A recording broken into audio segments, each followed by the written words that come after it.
Assalamualaikum warahmatullahi wabarakatuh. Selamat datang kembali di kelas perencanaan pengajaran. Kali ini kita masuki pertemuan kelima dengan tema analisis pembelajaran. Secara umum, ini materinya masih berkaitan dengan pertemuan lalu dan mungkin akan dilanjut juga sampai pertemuan minggu depan, yaitu tentang desain pembelajaran. Bagaimana kita merumuskan suatu silabus dalam pendidikan dalam sekolahan, gitu. Baik, sebelum mulai, pastikan tidak sambil rebahan ya, karena ini adalah materi yang sangat menuntut adanya praktik sebenarnya ya. Jadi semoga dengan melalui video ini bisa tetap optimal gitu. Sangat diperbolehkan sekali jika ada tanya jawab di kolom komentar ya, karena sekali lagi ini materi yang harus ada banyak latihan dan benar-benar paham tentang kaidahnya, karena nanti ke depan kita akan berkutat dengan bagaimana merumuskan silabus dan akan bisa diturunkan menjadi RPP. Sebelumnya kalian juga sudah mengerjakan beberapa latihan bagaimana mengoreksi tujuan pembelajaran atau kompetensi dasar pada silabus. Lalu juga sebelumnya kalian juga sudah mengerjakan latihan tentang mengganti kata kerja yang dengan kata kerja yang seharusnya dan menambahkan subjek ya, menambahkan pembelajar dalam diksi siapa yang belajar, yaitu peserta didik kah, peserta pelatihan kah, mahasiswa kah, dalam tujuan pembelajaran. Nah, sekarang ini kita akan lanjut ke tahap selanjutnya, yaitu bagaimana merumuskan indikator. Nah, caranya itu melalui analisis pembelajaran. Oke, sudah siap?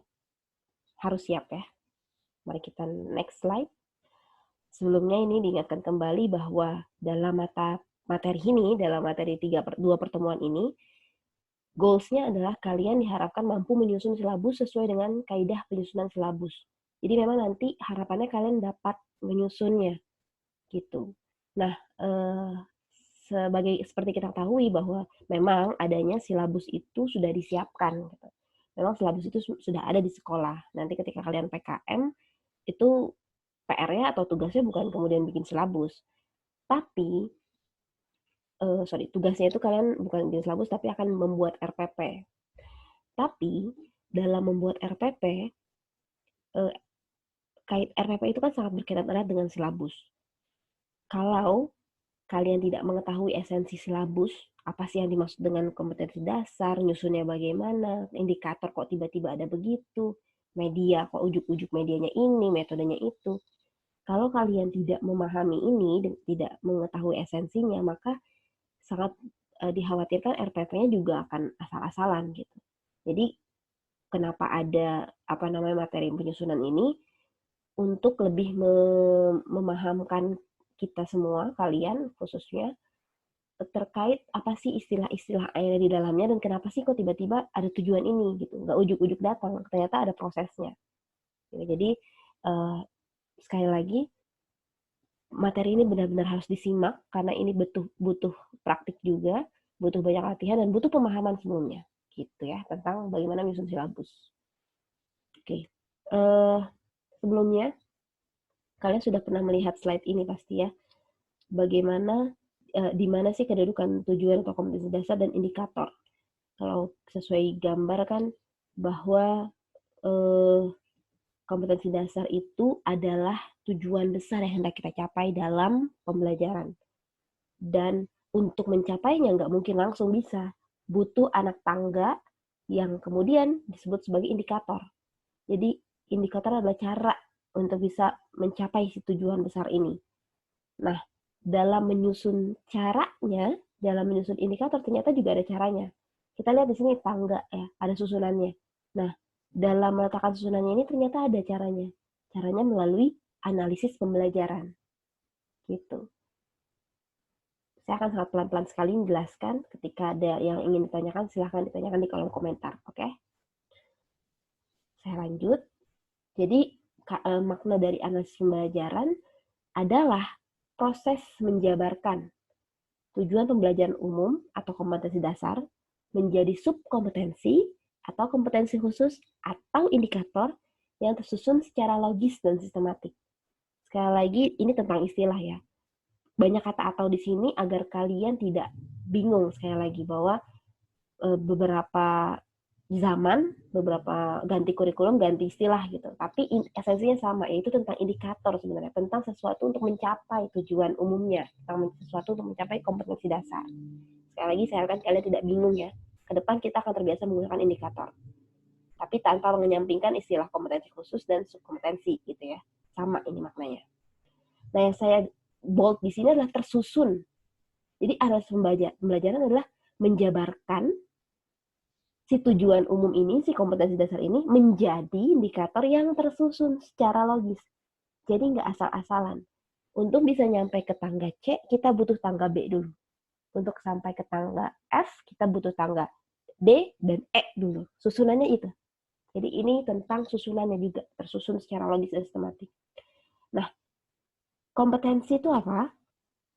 Kompetensi adalah hal yang dikaitkan dengan kemampuan, pengetahuan, dan sikap yang dijadikan suatu pedoman dalam melakukan tanggung jawab. Kalian sudah mengerjakan latihan, 2 kali latihan.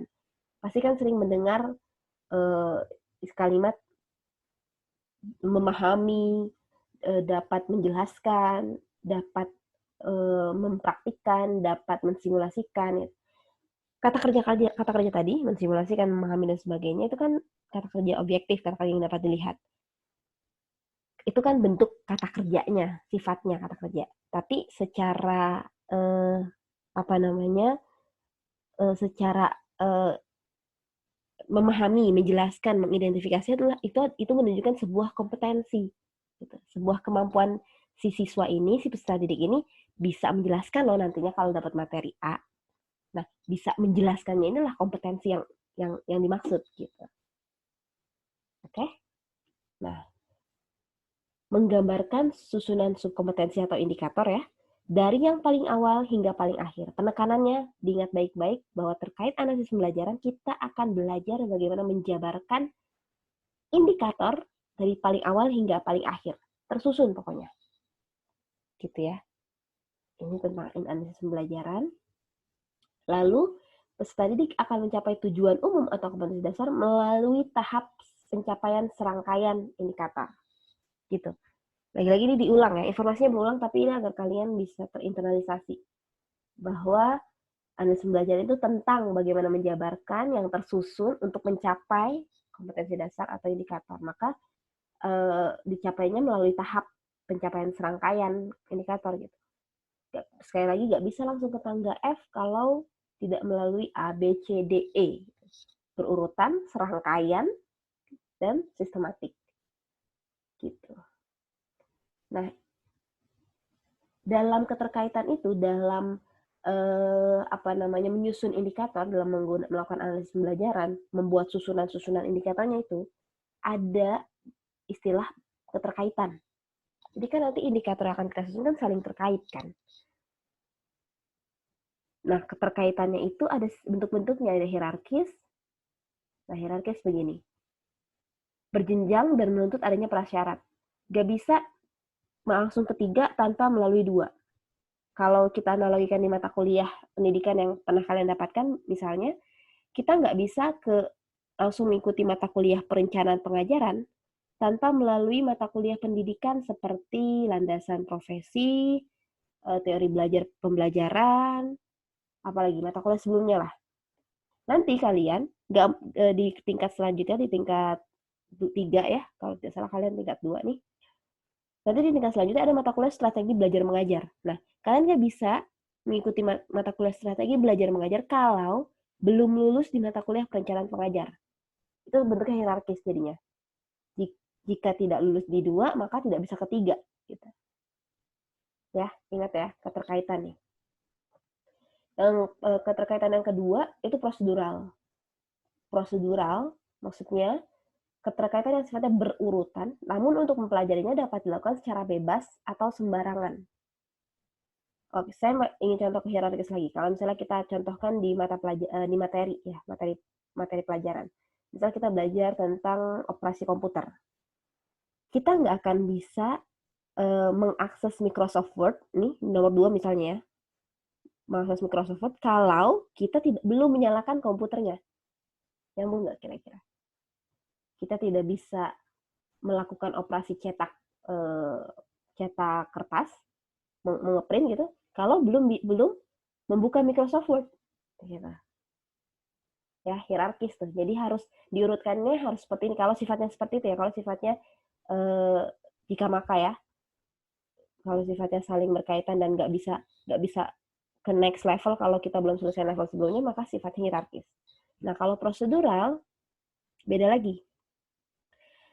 Sifatnya berurutan juga, tapi dilakukan secara bebas atau sembarangan. Ini berurutan nih, 1 dulu, 2 dulu, 3 dulu, 4 dulu, baru ke 5. Tapi, ini berurutan, tapi untuk mempelajarinya dapat dilakukan secara bebas atau sembarangan. Yang penting, yang pasti kita nggak bisa ke 5 dulu, kita harus menunaikan semuanya, tapi nggak harus 1, 2, 3, 4. Jadi misalnya gini, maksudnya tetap harus 1, 2, 3, 4, tapi kalau nggak bisa 1, bukan berarti kita nggak bisa 2. Kalau misalnya materinya adalah akses komputer, misalnya tadi, kita mau membuka Microsoft Word, nomor 1 ya, dapat mengoperasikan Microsoft Word.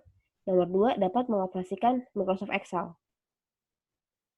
Kalau kita mau mengoperasikan Microsoft Excel kan nggak perlu kita harus bisa mengoperasikan Microsoft Word. Gitu. Ya nggak? Dan misalnya ini Microsoft Word, Microsoft Excel, Microsoft apalagi Access, dan Microsoft Publisher gitu. Ini tetap berurutan, tapi tidak yang berkaitan, tidak saling lepas mereka. Kalau mau belajar Microsoft, mau mengakses Microsoft Word, tidak perlu harus mengakses Microsoft Excel dulu gitu. Jadi saling lepas. Lalu untuk keterkaitan klaster yang sifatnya kelompok dan untuk mempelajarinya dapat dilakukan secara bebas. Nah, klaster di sini nggak berurutan ya. Jadi nggak yang ke 1 dulu, habis dari 1 langsung ke 2, habis dari 2 langsung ke 3, habis dari 3 langsung ke 4, nggak gitu. Tapi ini bebas. Mau 1 dulu, mau 2 dulu, mau 3 dulu, mau 4 dulu, bebas. Kayak misalnya mata kuliah pilihan, misalnya kalian mau ambil semester ini, mau ambil semester depan, boleh. Tidak ada syarat pula, tidak ada keterkaitan pula. Lalu kombinasi. Kombinasi di sini ya contohnya. Kombinasi itu gabungan antara seluruh keterkaitan ini. Ada di sini ada yang ini 2, 3, 4 adalah prosedural. Tapi 1 ini untuk ke sini berarti hierarki.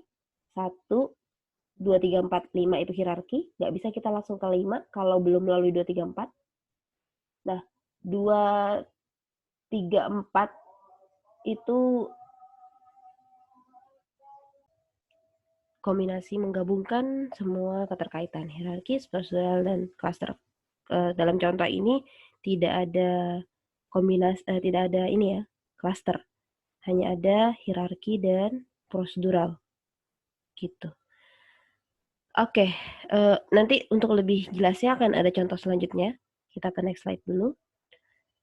Nah, ini ada langkah-langkah praktis dalam melakukan analisis pembelajaran. Yang pertama, menuliskan kompetensi umum yang telah kalian tulis dalam kompetensi dasar. Jadi kan kompetensi dasar yang sudah kalian tulis di latihan sebelumnya kan menambahkan peserta didik dapat menjelaskan definisi bisnis online, misal seperti itu. Maka kompetensi umum yang dimaksud hanya menjelaskan definisi bisnis online. Si kata menjelaskannya itu yang masuk dalam kategori kompetensi umum. Jadi langkah praktisnya berarti menuliskan kompetensi umum yang telah Anda tulis dalam kompetensi dasar, berarti contohnya tadi menjelaskan definisi bisnis online. Lalu menuliskan setiap kompetensi khusus yang menurut Anda menjadi bagian dari kompetensi umum tersebut. Jumlah kompetensi khusus untuk setiap kompetensi umum berkisar 5-10 buah. Maksudnya, ketika kalian sudah menuliskan, menjelaskan menjelaskan definisi bisnis online misal. Maka untuk bisa sampai ke menjelaskan definisi bisnis online, kira-kira kompetensi khususnya apa? Dapat menjelaskan ciri-ciri, kalau menjelaskan definisi terlalu kecil ya, berarti gini aja.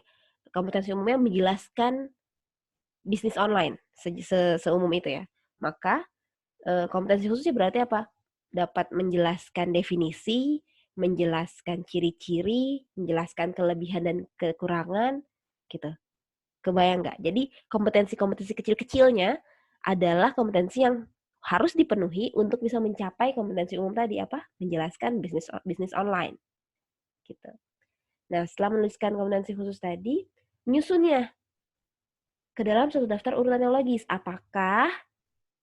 Menyusunnya ini apakah masuk paling gini, menyusun dimulai dari kompetensi umum, lalu kompetensi khusus yang paling dekat hubungannya dengan kompetensi umum, diteruskan mundur sampai kompetensi yang paling jauh dari kompetensi umum. Jadi dari misalnya tadi, menjelaskan kompetensi umumnya adalah menjelaskan bisnis online. Nah, untuk kompetensi khusus yang paling dekat dengan menjelaskan bisnis online kan berarti definisinya dulu kan. Nah, berarti menjelaskan definisi. Setelah definisi baru tadi kan ciri-ciri gitu misalnya atau faktor-faktor. Lalu kelebihan dan kekurangan. Kalau misalnya menjelaskan kelebihan dan kekurangan ditaruh di yang pertama, kompetensi khusus yang pertama, berarti kan paling dekat sama si kompetensi umum. Nyambung nggak kira-kira? Menjelaskan bisnis online, kompetensi khususnya. Tapi kompetensi umumnya, menjelaskan bisnis online. Kompetensi khususnya menjelaskan kelebihan dan kekurangan bisnis online. Nggak bisa ya, kayaknya nggak bisa langsung. Butuh definisi dulu gitu. Butuh menjelaskan definisi dulu. Jadi gitu. Jadi maksudnya cara menyusunnya paling dekat ke yang dari yang paling dekat lalu mundur ke yang paling jauh. Ini masih gambaran, nanti ada contohnya. Setelah itu menambahkan kompetensi khusus tersebut atau mengurangi jika perlu. Tanamkan dalam pikiran Anda bahwa Anda harus berusaha melengkapi daftar kompetensi khusus. Maksudnya di sini adalah ketika kalian misal melihat kalian sudah pegang silabus ya. Saya harap kalian sambil pegang silabus yang sudah kalian cari minggu lalu atau sebelumnya. Kalian buka di situ kan udah ada tabel indikatornya kan. Bisa kalian lihat di sana. Sekiranya ada yang masih kurang kompetensinya, masih mungkin untuk ditambah gitu. Jadi jangan sampai ada kompetensi yang tidak terpenuhi di indikator itu untuk bisa mencapai kompetensi dasar atau tujuan. Nah, setelah sudah dapat kumpulan kompetensi khusus, lanjutnya adalah kita buat struktur hubungannya. Apakah mereka hierarki, prosedur, pengelompokan, atau kombinasi. Nah ini contoh. Di dalam tabel silabus, misalnya sudah ada ini tersedia, memahami bisnis online. Kompetensi dasarnya, atau kompetensi umumnya. Sorry ya, ini kompetensi umum ya, bukan kompetensi dasar ya. Kalau kompetensi dasar kan harusnya gimana?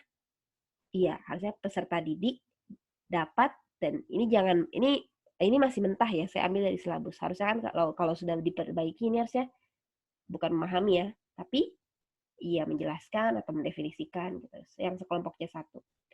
Nah, ini saya ambil mentah nih dari silabus ceritanya. Ini adalah kompetensi umumnya, memahami bisnis online. Nah, kompetensi khusus saya ambil dari tabel indikatornya. Mendefinisikan pengertian bisnis online, menjelaskan pengertian internet marketing, menjelaskan syarat-syarat bisnis online, dan seterusnya.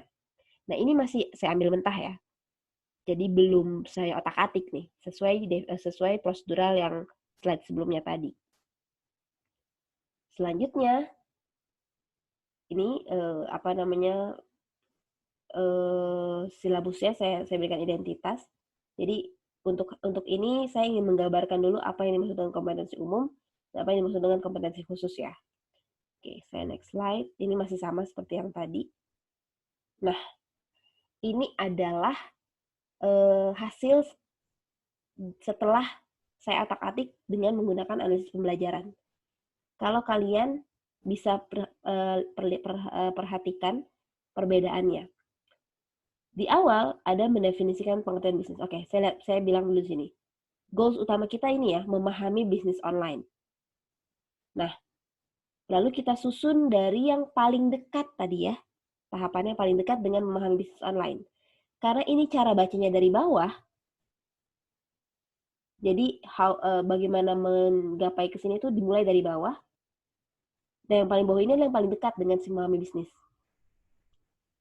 Gitu ya, titik startnya ada di sini nih. Cari yang paling dekat dengan memahami bisnis, maka diawali dengan definisi pengertian bisnis online dulu dong. Kita taruh yang paling pertama. Karena gak akan bisa kita maju ke step selanjutnya kalau belum mendefinisikan. Lalu, karena ini hierarki, saya buat tanda panah ke atas. Nah, kita lihat lagi sebelumnya. Habis mendefinisikan, di sini menjelaskan pengertian internet marketing. Apakah untuk bisa memahami bisnis online, harus memahami juga pengertian internet marketing? Nah, pengertian internet marketing dan bisnis online adalah dua hal yang bisa dipelajari, tidak hierarki. Maksudnya, nggak harus paham ini dulu baru bisa paham ini. Ya nggak sih? Kita bisa belajar masing-masing aja. Oke, berarti sampai di sini, oh berarti tidak hierarki nih. Pertama itu. Kedua, untuk bisa memahami bisnis online, kita lihat ke yang ketiga di sini. Jadi dia dari yang kedua ini menjelaskan pengertian internet banking. Yang ketiga, balik lagi menjelaskan syarat-syarat bisnis online. Lompat dia. Nah, berarti karena internet marketing ini bukan sesuatu yang harus sebagai syarat gitu maksudnya ya, maka bisa kita geser. Di sisi lain kan, habis pengertian bisnis online, masa langsung belajar internet marketing? Harusnya kan belajar syarat-syaratnya dulu, kelebihannya dulu. That's why di sini, dari mendefinisikan pengertian bisnis, saya langsung ke menjelaskan syarat-syarat bisnis online. Setelahnya, jadi saya selesaiin dulu bisnis online di sini. Balik lagi ya, jadi ini internet marketing saya ambil, saya geser. Saya cek dulu bisnis online ada di mana aja nih. 1, 2, 3. Maka ini saya naikin. Internet marketing saya belakangin. Karena sekali lagi tadi, internet marketing tidak harus dipelajari.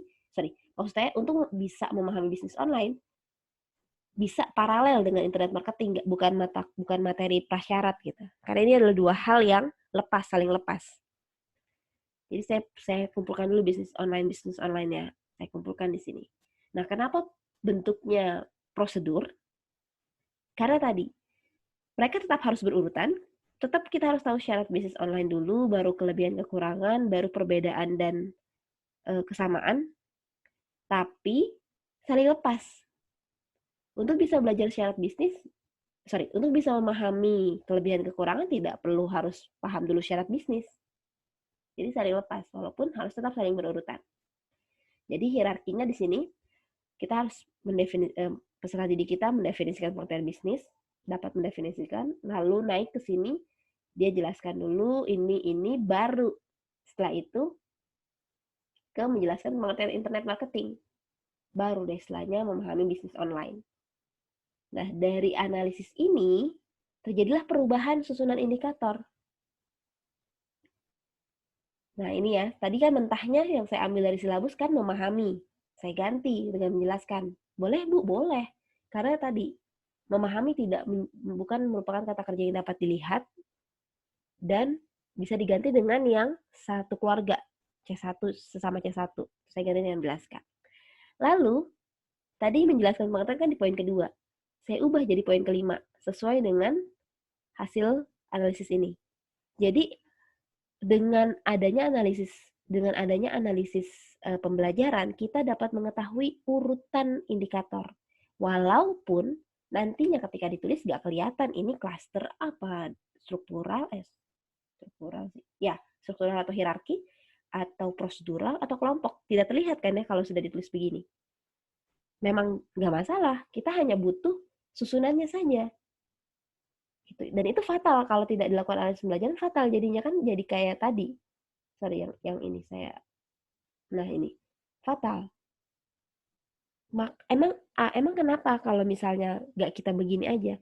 Nanti ini akan berdampak pada penyusunan evaluasinya, ujiannya. Pertama itu. Kedua, kalau masih begini akan berdampak pada penyusunan materinya. Ya, kita minggu ini belajar pengertian bisnis online. Minggu depan kita belajar pengertian internet marketing. Minggu depannya lagi kita belajar syarat-syarat bisnis online. Lompat-lompat jadinya. Gitu, fatal ya.